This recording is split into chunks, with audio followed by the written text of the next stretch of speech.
مثلا این فرشا که اینجا مثلا اینا سفید بوده احتمال زیاد به مرور رنگ میگیره، ولی اصولا فرش دستبافت رو نمیشورن، خیلی کم پیش میاد بشورنش. بعد خود فرش اگه ابریشم داخلش باشه یعنی عیانیه، اگه نباشه معمولیه. تو هر منطقه‌ای که شما برید حتی ممکنه شیوه گره زدن این فرش هم متفاوت باشه.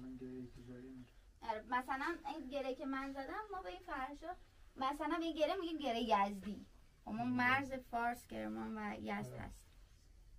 ولی مثلا گره شیرازی یا ترکی شکل دیگه است، اصلا زمینه فرش شکل دیگه است، طرح کلیش شکل دیگه است. شما هرچی میرین مثلا نمیدونم شما فرش تبریز رو دیدین که یکی از معروف‌ترین فرش‌های ایران هست یا نه؟ از طرح‌های این چنینی معمولا تو فرش استفاده نمیشه. در خصوص خودشون دقیقاً چیزایی که اون اطراف دارن. تو منطقه هر کسی مثلا شما فرش مرکزی ایران رو معمولا به این شیوه پر از گل و پر از طرح می‌بینید.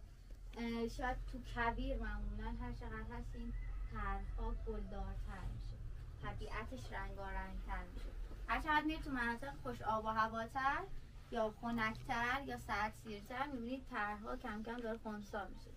شاید به خاطر اینکه فرش در تضاد با بیرون توسط افراد بافته میشه. هر چقدر بیرون کویر باشه و رنگ‌ها خنثی‌تر باشه، اونا خودشون چیز رنگارنگ‌تری رو خلق میکنن. این خیلی جالبه. و راجع به پخش شدن رنگ‌ها هم که گفتم، مثلا توی فرش شما مشاهده می‌کنید.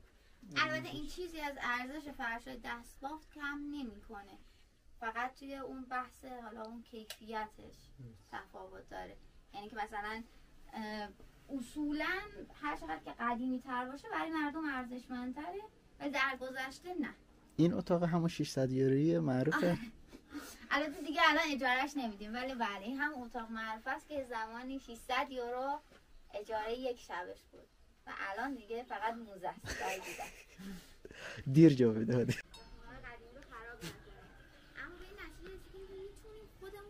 میتونیم رو سیف بدیم، نجات بدیم.